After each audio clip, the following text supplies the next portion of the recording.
Assalamualaikum warahmatullahi ta'ala wabarakatuh. A'udzu billahi minasyaitonir rajim. Bismillahirrahmanirrahim. Alhamdulillahi rabbil alamin wal 'aqibatu lil muttaqin wa la 'udwana illa 'alal zalimin. Asyhadu an la ilaha illallah wahdahu la syarika lah wa asyhadu anna Muhammadan 'abduhu wa rasuluh. Allahumma salli ala Muhammad wa ala alihi wa ashabihi wa man tabi'ahum bi ihsanin ila yaumiddin, amma ba'd. Alhamdulillah, alhamdulillah, segala puji bagi Allah Subhanahu wa taala. Allah Taala wi kita duduk sekali malam ni. Allah Taala wi kita duduk dalam keadaan mencari redha Allah. Bukan senang nak boleh ni. Duduk dalam keadaan kita nak cari redha Allah dengan niat yang benar-benar ikhlas kepada Allah Subhanahu wa taala. Satu benda yang Allah Taala beri kepada kita tapi Allah Ta'ala tak bagi kepada orang kafir. Orang Islam, dia duduk apa saja dia duduk dalam keadaan dia buat kebaikan, dia akan tetap dapat pahala. Orang kafir, selagi mana dia tak mengucap, selagi itulah dia berada mendapat azab, mendapat murka Allah Subhanahu wa taala. Dia berada dalam keadaan dosa besar. Sebab tu kita ceritakan sebelum ini bagaimana sifat orang kafir itu berada dalam keluh kesah, cepat gelisah, cemas, rasa tak sedap, kedeku. Itu yang kita tengok pada ayat yang ke-19 hingga 21 pada surah Al-Ma'arij, juzuk yang ke-29, yang kita tengok pada minggu lepas. Dan Allah Ta'ala datangkan ayat-ayat yang ceritakan bagaimana sifat orang mukmin itu dia terkecuali daripada rasa gelisah, daripada rasa cemas, daripada rasa kedeku. Dia terkecuali daripada rasa tak sedap, rasa sakit. Rasa sakit yang orang kata dia bukan letak rasa sakit tu, bagi dia sakit itu Allah yang bagi sembuh. Wa idza maridtu fa huwa yashfin. Bila aku sakit, Allah Ta'ala lah yang bagi sembuh. Maknanya dia ada pergantungan dengan Allah Subhanahu wa taala. Ini yang Allah Taala beri kepada siapa? Pada orang yang beriman. Jadi kita lihatlah bagaimana orang-orang mukmin ini memang Allah Taala bebaskan dia daripada pergantungan kepada makhluk. Sebaliknya Allah Taala tanamkan atau tumbuhkan dalam hati dia, dalam jiwa dia, dalam perasaan dia kebergantungan yang kekal hanya dengan Allah Subhanahu wa ta'ala. Untung orang-orang yang beriman kepada Allah Subhanahu wa ta'ala. Itu yang kita tengok secara sepintas lalu pada minggu lepas. Dan pada minggu ini kita akan sambunglah pada ayat yang ke-29 hingga ke yang mana dah lah, insya-Allah. Saya cuba, kalau boleh saya nak berapi, tapi tak tahulah ke mana dah, insya-Allah. Kalau ikutkan kepada tajuk-tajuk dia itu 29 hingga 31, lepas tu 32 hingga ke 33, selepas itu 34 hingga ke 39. Tapi kita melihat kepada apa yang diluaskan kepada Allah oleh Allah Subhanahu Wa Taala kepada kita untuk duduk dalam majlis ilmu seperti ini. Jadi pada ayat 29 ni Allah Taala kata walladzina hum li furujihim hafizun illa ala azwajihim aw ma malakat aymanuhum fa innahum ghairu malumin faman ibtagha wara'a dhalika fa ulaika humul adun. Ni ayat Quran dah. Kita dengar ni ayat Quran. Waktu kita dengar ni, orang baca ngaji dengan orang baca ngajar, lantunan dia tu tidak sama lah kan. Jadi bila kita dengar tazkirah seperti ini, dia rasa tenang. Sebab kita dengar sentuhan daripada ayat-ayat Allah Subhanahu wa taala. Ia bukan syair seperti mana yang kita belajar dalam surah Al-Haqqah, dalam surah Al-Qalam. Dalam surah Al-Haqqah Allah Taala kata wa ma huwa biqauli syair qalilan ma tu'minun. Quran ni bukan, Quran yang dibaca oleh Nabi itu bukan syair. Tapi sikit saja manusia beriman. Wala biqauli kahin, bukan ungkapan-ungkapan untuk bomo, bukan. Qalilan ma tadhakkarun, tapi sikit je orang yang ambil pengajar pengajaran. Ini nak menceritakan ayat-ayat Allah itu benar dan tidak ada tokok tambah. Dan tidak ada tokok tambah. Sebab itu bila kita dengar ayat seperti ini tadi, kita rasa tenang. Dan kita rasa tenang. Ini satu nikmat daripada Allah Ta'ala untuk orang yang redha hidup sebagai seorang Islam. Maksud dia kat sini, dan mereka yang memelihara anggota kelamin mereka, melainkan dengan isteri-isteri mereka atau hamba-hamba yang dimiliki mereka. Zaman dulu ni tak ada hamba dah. Ni hamba masa zaman dulu. Tak tahulah mungkin akhir apa ni. Ini selepas ada khilafah, itu mungkin lain lah. Tapi sekarang ni sudah tidak ada, sistem hamba sudah tidak ada.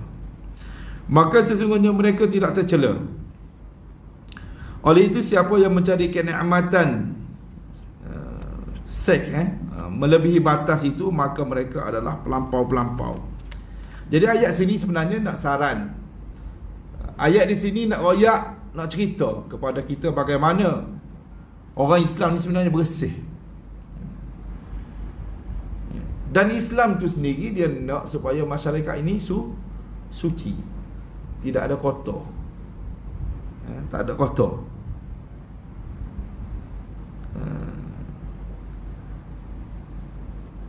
Bukan setakat suci dan tidak ada kotor, tapi pada masa yang sama dia menghalang daripada berlakunya sifat-sifat aib, sifat-sifat tidak molek kepada seseorang manusia Muslim. Sebab dia ada cara dia yang Allah Ta'ala tu tunjuk. Ada cara dia. Sebab itu masyarakat yang dalam masyarakat Muslim, mereka mempunyai ikatan kekeluargaan yang halal. Maksudnya di sini ikatan kekeluargaan yang diredai oleh Allah, yang bersih tanpa ada campur tangan perkara-perkara buruk dalam ikatan kekeluargaan mereka.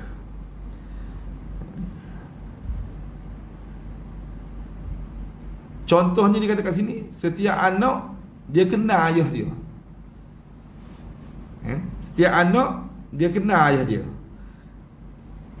Dan dia rasa bangga dia ada ayah yang ada hubungan yang bersih dengan mak dia dan dengan Allah Subhanahu Wa Taala. Dia tidak malu dilahirkan ke dunia. Dia bukan anak zina, tetapi dia adalah anak yang dilahirkan mengikut apa yang Allah Ta'ala perintah. Hebat orang beriman dia. Orang Islam ni hebat.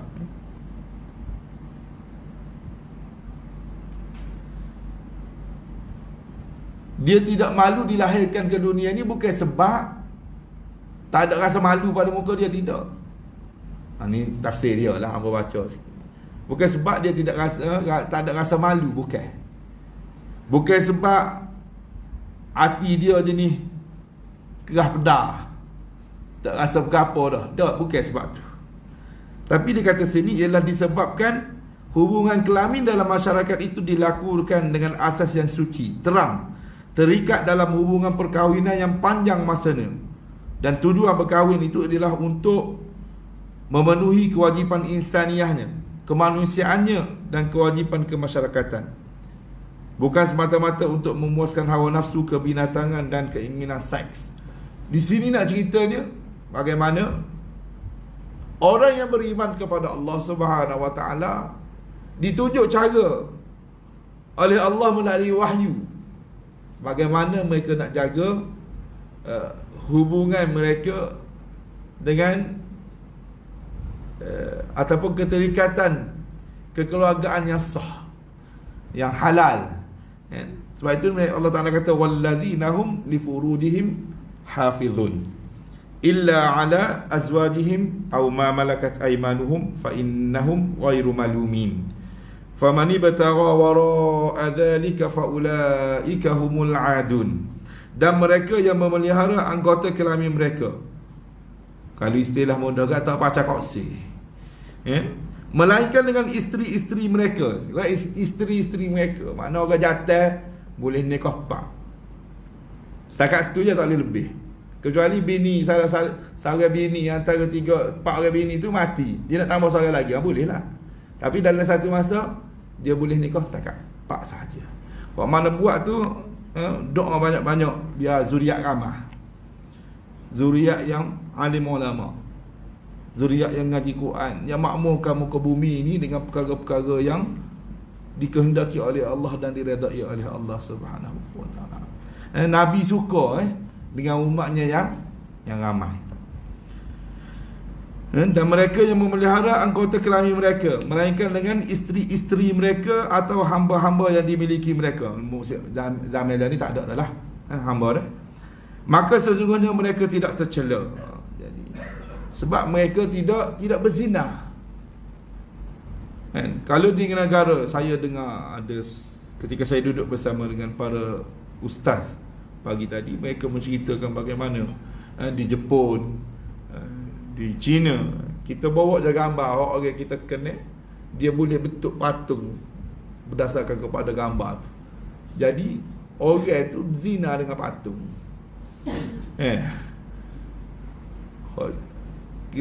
Yang mana patung tu mestinya tidak kecek lah, dan tidak ada reaksi, tidak ada tindak balas patung tu. Ini semua perkara yang diharamkan oleh Allah Subhanahu Wa Taala. Masyarakat yang seperti ini adalah masyarakat yang jauh daripada Allah. Masyarakat yang tidak ada kebergantungan dengan Allah Subhanahu Wa Taala. Masyarakat yang jiwa dia kosong. Tak ada Al-Quran, tak ada cahaya dalam kehidupan dia. Masyarakat seperti inilah masyarakat yang perlu kita tunjukkan mereka kebenaran. Jika ada di kalangan mereka itu hidup di kalangan kita lah. Baik. Jadi bila kita dengar tadi tentang mereka yang memelihara anggota kelamin mereka, melainkan dengan isteri-isteri mereka ini, yang ceritanya bagaimana hubungan itu bersih. Hubungan dengan isteri-isteri hamba saya itu bersih. Sebab dia dimiliki dengan cara yang halal.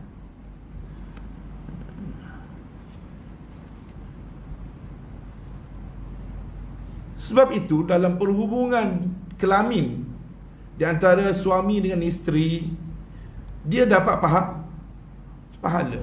Itu cara mudah royak malam ni. Mudah dapat pahala. Sebab saya kadang-kadang ada yang mari jumpa dengan kita,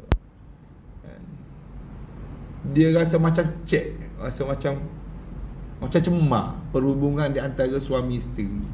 Macam kotor dia rasa gitu. Jenis-jenis ni sepatutnya dia kena belajar ilmu rumah tangga. Ilmu rumah tangga ni bukan hak kursus berapa hari sehari sebelum nikah tu. Bukan hak tu saja. Kena ikuti kursus-kursus ilmu rumah tangga tu. Kena ada semua orang tua cara tua. Buat royak cara mudah lah. Kalau orang tua dah tahu tak gerak, tak kena nak sebek atas hati. Agak kau bini yang mari urut, nak tunggu boleh mari urut, lambat. Royak pun dia buat dok je kata. Gerak dah dia kata. Mana boleh? Gerak je dia kata. Jadi sini nak cerita ni, makna kita tahu kita tidak ada kekuatan. Makna kita kena usaha nak bina kekuatan tu tak. Tak boleh bergonggah, jalan kaki. Walaupun guna tu tukar exercise. Bila tubuh badan ringan ni semaya pun mudah. Nak baca Quran pun rajin. Nak pergi majlis-majlis ilmu pun tidak berat. Tapi kalau bahasa duduk sebek negara tak kata besar perut, makan pun orang suap. Tak kena lagi tu. Sedangkan kita boleh lagi berjalan. Kalau kita tak boleh jalan, orang tak boleh jalan pun dia suruh tolak gunakan wheelchair, dia panggil dia. Kereta ke apa? Kereta tolak lah. Kereta tolak tu kereta tolak. Bawa ke bawa semi, bawa kereta ke apa dia panggil? Kursi roda. Bapa abang sebut begini, supaya tidak terjadi kepada kita dalam keadaan hidup serah je. Betul tak? Banyak terjadi di kalangan masyarakat kita, bila tak gerak serah ke Tuhan belakang, tunggu mati. Tak kena gitu. Sedangkan kita dituntut untuk bina tubuh badan yang sihat. Selain daripada jaga makan dan sebagainya, exercise tu kena, walaupun hanya berjalan kaki, walaupun hanya orang kata macam arwah pok saudara kata nama, dia tak boleh nak berjalan dah, tapi ikat tali situ, ikat tali sini, exercise kan, gerak kat ni pegang tu kat cerah nak bangun, orang akak cuba jalan slow-slow, boleh pahala dah. Boleh pahala orang beriman buat benda gini. Apa boleh pahala? Sebab dia buat tu untuk mendekatkan diri kepada Allah. Dia bukan buat saja-saja. Dia buat tu sebab nak tambah amal taat kepada Allah Subhanahu wa ta'ala. Dia buat tu sebenarnya untuk apa lagi dia buat tu? Dia buat tu sebenarnya untuk cari redha Allah. Dia buat tu nak tambah kekuatan iman dia dengan Allah Subhanahu wa ta'ala. Dia bukan buat saja-saja. Bukan buat saja-saja. Walladzina hum li amanatihim wa ahdihim ra'un. Dan mereka yang memelihara amanah-amanah dan janji-janji mereka. Ni agak-agak nak panjang mana cerita ni? Agak-agak nak panjang mana cerita ni? Panjang cerita ni.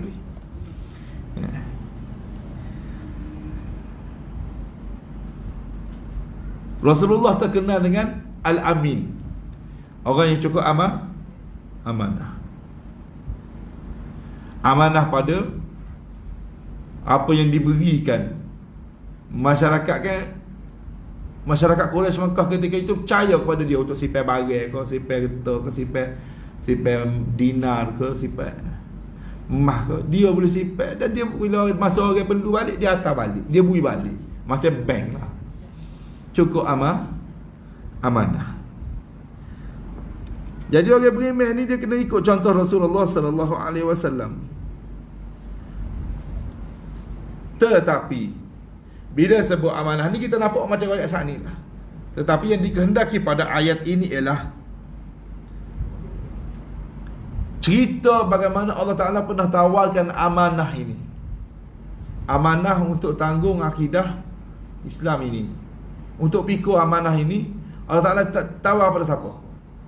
Tawar pada langit, tawar pada bumi. Inna aradna al-amanata 'ala as-samawati wal ardi wal jibal fa abayna an yahmilnaha wa ashfaqna minha wa hamalaha al-insan innahu kana zaluman jahula. Surah apa? Sebelum surah Sabah. Surah Al-Ahzab. Sebelum surah Sabah. Muka surat terakhir surah Al-Ahzab. Surah As-Sajdah, surah Al-Ahzab, surah Sabah. Akhir sekali surah Al-Ahzab. Cerita bagaimana langit dan gunung ganang, bumi lah. Inna aradna al-amanata 'ala as-samawati wal ardi wal jibal. Allah Ta'ala bentangkan kepada langit dan bumi untuk pikul amanah akidah ni. Mereka tak saya tanggung, sedangkan mereka lebih besar daripada manusia. Yang sanggup tanggung akidah ini, amanah akidah ini, dengan penuh kejujuran dan kerelaan hati, tanpa ada keterpaksaan, ialah manusia itu sendiri. Manusia itu sendiri. Manusia ni masa duduk dalam rahim ibu lagi, dia sudah berjanji dengan Allah Subhanahu wa ta'ala untuk mengagungkan Allah Subhanahu wa ta'ala. Dia telah mengaku bahawa Allah itu sebagai Rabb. Ini asas, asas kepada amanah. Dia kata kat sini, saya tak baca belakang lah, Islam menjadikan sifat memelihara amanah dan janji sebagai sifat jiwa yang beriman, sebagaimana Islam jadikan sifat mengkhianati amanah dan memungkiri janji itu sebagai sifat jiwa yang munafik dan kafir. Jadi orang yang mempunyai sifat amanah ni ialah orang yang sudah semestinya dipegang pada janji. dan dia menjadi orang yang beriman kepada Allah Subhanahu wa ta'ala dengan iman yang benar. Adapun orang yang mencabul amanah itu, maka dia sebenarnya adalah orang yang memungkiri janji. Orang yang memungkiri janji, dia kata sini, orang tu ada sifat munafik dan juga kafir. Jadi buat kita kena cuba baiki semua. Bila diberi amanah, bila diberi amanah, kita kena cuba jaga molek-molek sehabis mampu kita. Baik bagai, baik dalam masalah kerja dan sebagainya, apatah lagi yang bersangkut paut dengan perkara-perkara yang bersangkut paut dengan agama itu sendiri. Nak tengok kita dengan Allah Ta'ala setara mana? Tengok kita dengan masjid. Kita amanah duduk dengan masjid. Tok bilang ni duduk panggil. Orang kita panggil duduk kelur. Kelur ni lain duduk panggil lah. Panggil dekat Tok bilang 5 kali sehari. Kita wadah negara tak khabar. Aju ayak pukul Nes tengah pagi esok, kita nak jamu kobar di Kuala Terengganu dengan kami bakar 5 ekor. Agak-agak siapa di Kuala Terengganu pukul berapa? Malam ni tolak ke pukul 4 pagi esok tolak? Agak-agak lah. Malam tolak dah ni. Sifat manusia suka kepada perkara-perkara yang menyeronokkan. Betul tak? Sepatutnya benda pada masa yang sama kita kena ajar diri kita suka kepada melaksanakan perintah Allah Subhanahu wa ta'ala. Kena usaha lah. Tak ada orang nak boleh tolong kita ni, kita sendiri. Kita sendiri. Kalau kita wadak tahu je, kita nak agak ke siapa? Tak ada orang boleh agak, kecuali orang yang diberi peluang oleh Allah Ta'ala untuk ada saing dia yang baik-baik, yang mari tolak dia biar jadi orang beriman sungguh. Kita nak gitu. Sebab itu kita perlu hidup dalam kelompok orang-orang yang beriman, yang berusaha untuk baiki diri. Jadi kelompok itu hak mula-mula sekali atas muka bumi ni nak jumpa mana? Masjid. Sebab masjid ni tempat orang-orang yang rukuk dan sujud pada masa yang sama. Dia tempat berkumpulnya orang-orang yang bertaubat kepada Allah Subhanahu wa ta'ala. Kadang-kadang kita mendahulukan tempat lain daripada masjid. Tak kena cara. Tak apalah sekali-sekala. Betul lah sekali-sekala. Tapi masjid, kalau kita tak pergi sembahyang Jumaat maghrib tadi, kita tak jumpa dah maghrib tadi, esok maghrib lain pula. Esok waktu maghrib lain dah. Tak boleh nak ulat dah. Sebab tu dengan Allah Ta'ala ni tak boleh setakat tak apalah, tak boleh. Buat selalu, tunggu bila lagi. Ni, jangan duduk tunggu. Ilmu ada dah kan? Buat hak mana, beramal dengan mana, hak mana ada. Masalah orang kita ni kan, dia teragak-agak ataupun dia sifat tunggu dulu. Aja tengok buat ada sini. Berapa orang muda? Seorang buat orang muda. Anak-anak cucu duduk mana habis? Anak cucu. Tak ada sini. Tak kira tak ada orang-orang muda hok keliling, masyarakat sekeliling hok boleh mari semaya Jumaat, mari dengan mengajar. Kita zaman dulu bodoh penuh bila tok-tok guru duduk mengajar. Kita lah yang kena selamatkan mereka. Berapa ramai ada tok-tok guru mengajar, pendakwah-pendakwah bila duk kecek pasal ni akan tekan anak cucu. Berapa ramai dah, tapi kita tak boleh nak bawa. Apa masalah kita sebenarnya dalam hubungan kita dengan Allah? Dalam masalah nak bawa orang lain ataupun anak cucu kita ataupun rakan keliling-keliling kita mari memakmurkan masjid Allah Subhanahu wa ta'ala. Apa masalah kita sebenarnya?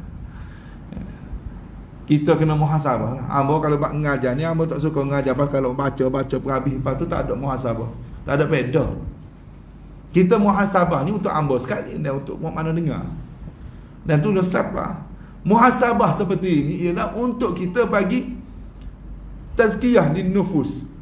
untuk supaya jiwa kita ni bersih. Allah Ta'ala kata qad aflaha man zakkaha.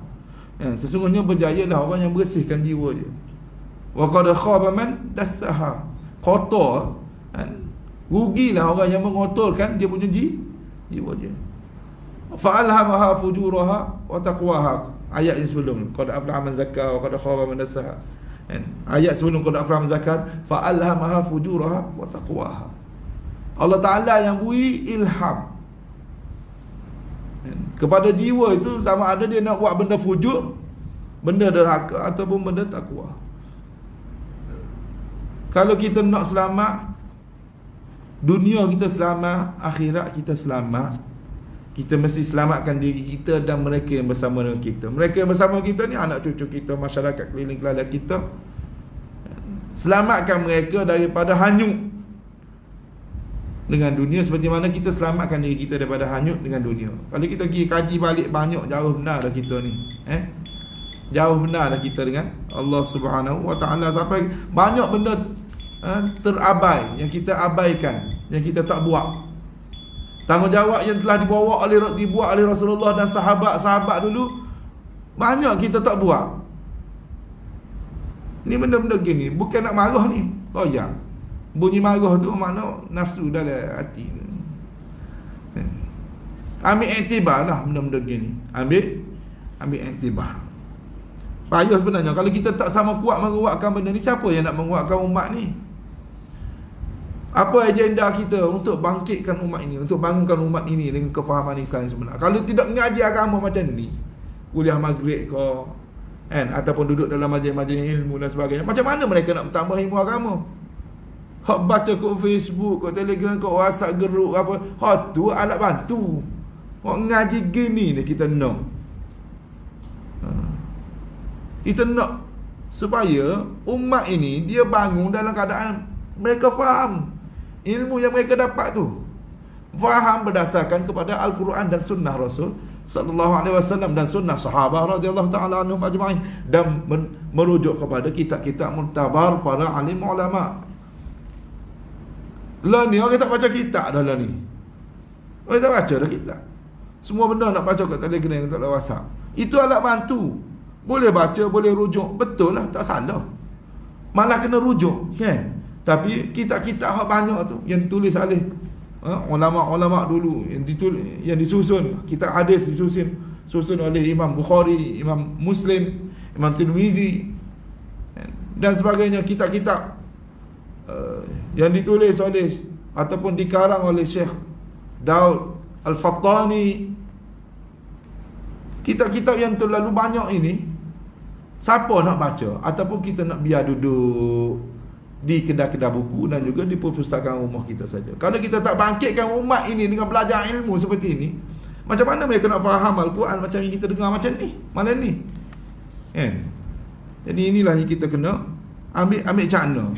Jangan buat tak cara siapa kita je lah. Jak daripada umur 20, 30, masa kita sedar dulu, ataupun alhamdulillah kita ni orang baik dah, kan? Jak daripada umur balik, siapalah ni kita jaga sebagai jemaah, baca Quran, bagus. Tapi seorang abuk tak ada terkesan dengan apa yang telah kita laksanakan. Kita tak sampaikan dakwah kepada masyarakat keliling kita. Kalau semua pakai ambil peranan ini, semua akan merasai kelazatan berdakwah, mengikut seni-seni dakwah yang ada pada diri masing-masing. Biarlah nak kata hamba belebel kau apa, tapi hamba royak ni untuk manfaat kebaikan kita belaka. Kita tidak boleh mengharapkan dakwah ini dilaksanakan oleh kelompok-kelompok tertentu ataupun oleh guru-guru tertentu, tidak. Ad-da'wah amanah ala a'naqina. Sesungguhnya dakwah itu merupakan amanah yang ada di atas tengkok-tengkok leher kita belaka. Madin ila yaumil qiyamah, berterusan sampai hari kiamat. Fa'alaina an nabda' al-an, kita kena mula la ni. Wa hadha muhimmun jiddan. Ini perkara yang cukup penting. Kan? Bila kita dengar ayat walladzina hum li amanatihim wa ahdihim ra'un ini, dan mereka yang memelihara amanah-amanah dan janji-janji mereka ini, kita berjanji dengan Allah Ta'ala tu la ilaha illallah Muhammadur Rasulullah, tidak ada Tuhan melainkan Allah, dan Muhammad itu adalah utusan Allah itu, dia punya huraian dia terlalu besar. Di antaranya ialah kita selamatkan diri kita dan juga manusia lain daripada menyekutukan Allah, iaitu bawa mereka supaya mereka itu kembali kepada kehidupan yang diredai oleh Allah Subhanahu wa taala dan mengikut sunnah Rasul sallallahu alaihi wasallam. Walladzina hum bi syahadatihim qaimun, dan mereka yang memberikan kesaksian dengan jujur. Jadi Allah Taala telah menghubungkan kewajiban memberikan kesaksian itu dengan berbagai-bagai hak lah. Malah dalam masalah hukum hudud dan sebagainya, semua perlu ada saksi dan sebagainya. Allah Taala kata wa aqimus syahadata lillah, dan tunaikanlah kesaksian itu kerana Allah. Mana orang beriman dia kena bersedia untuk jadi saksi. Wala taktumus syahadah, jangan sembunyikan kesaksianmu. Wa man yaktumha fa innahu athimun qalbuh, siapa yang sembunyikan kesaksian dia, sesungguhnya dia berdosa ketika diminta.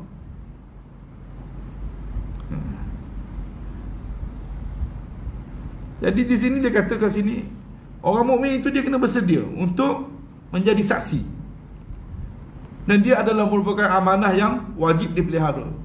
Dia nampak orang itu buat dosa contohnya, dia seorang aja nampak, dia tidak perlu cerita kepada orang lain. Jadi amanah di sini jangan buka aib. Dan dia cuba nasihati orang itu supaya kembali kepada kehidupan beragama. Setiap kita ni ada aib.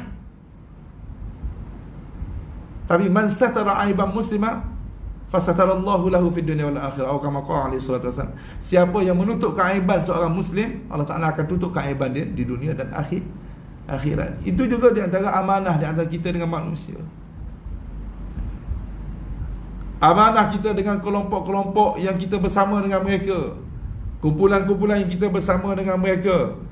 Jangan royak kat orang lah, benda-benda hok puak kita janji dah ni nak bui sumbangan ni kepada rumah ni. Jadi kita pergi sebab kita tak say orang tahu orang ni je bui, orang ni je bui. Kita nak biar orang tahu, kita wakil daripada pihak masjid bui kepada orang ni. Makna bukan daripada duit orang ni dah, tapi kita pergi atas nama masjid, contohlah. Dah. Untuk beri sumbangan kepada anak lagi ngaji kau. Dah, orang boleh anak kau, nikah kahwin kau, sakit demam kau. Kita harapkan Masjid Mukminin selepas ini, bila dah bangunkan bangunan yang besar ni, insya-Allah, masjid yang besar ni, insya-Allah kita harapkan dapat memainkan peranan penting benda ni. Saya selalu lihat pada haji benda ni, ingat molek benda ni. Dan masjid ni saya rasa tak boleh lama dah tu, kena cuba. Berapa dah terkumpul dah ni? Ada orang tanya saya 400 lebih dah. Jadi saya rasa dah boleh dah tu. Itu atas mesyuarat lagi, cuma saya sarankan di sini, kalau boleh cepat, insya-Allah boleh mula dah tu, insya-Allah. Walaupun target kita 3.5 juta kan, tapi kalau kita mula lambat, bagai kau naik. Sekolah saya sebelum ni 1.2 juta 2 tahun sebelum ni, tapi oleh kerana nak dapat kelulusan majlis, jabat tanah ke apa semua banyak, ambil masa selama lebih kurang 2 tahun, naik kepada 2.2 juta. Jadi lama lah. Jadi masjid saya harapkan dapat memainkan peranan penting lah, untuk menjalankan amanah yang telah dibawa oleh Rasulullah sallallahu alaihi wasallam sebelum ini, seperti mana yang dituntut dalam ayat yang kita terangkan secara ringkas dah tadi. Jadi itulah, moga-moga apa yang kita dengar pada malam ini memberi kesan yang cukup besar lah dalam kehidupan kita. Kerana kita tidak mahu kita hidup sekadar tidur, makan, minum, bangun, cing bego, tak buat apa-apa. Setakat tu je lah, kerja, tapi tak nampak tugas dan tanggungjawab kita sebagai seorang yang ada amanah yang kita kena pikul. Setiap daripada kita kena pikul. Saya kata setakat tu saja untuk pada malam ni. InsyaAllah ada peluang kita jumpa lagi di dunia inilah, di mana-mana tempat yang Allah Ta'ala beri peluang kita jumpa. Dah kopi ke, sebelum dah. Padang ke, mana-mana saja dah musafir bersama. Mungkin ada puak kita nak pergi jalan masuk hotel tengok bagaimana kan. Dan di mana-mana saja. Dan insya-Allah bila kita dah bersama-sama banyak di dunia ini, di akhirat nanti juga kita akan bersama-sama insya-Allah. Aku qali hadza wa astaghfirullahal azim. Li wa lakum wassalamualaikum warahmatullahi wabarakatuh. Subhanakallahumma wa bihamdika asyhadu an la ilaha illa anta astaghfiruka wa atubu ilaik. Bismillahirrahmanirrahim. Al-'asr innal insana lafi khusr illa alladhina amanu wa 'amilus salihati wa tawassaw bil haqqi wa tawassaw bis sabr. Taqabbalallahu minna wa minkum.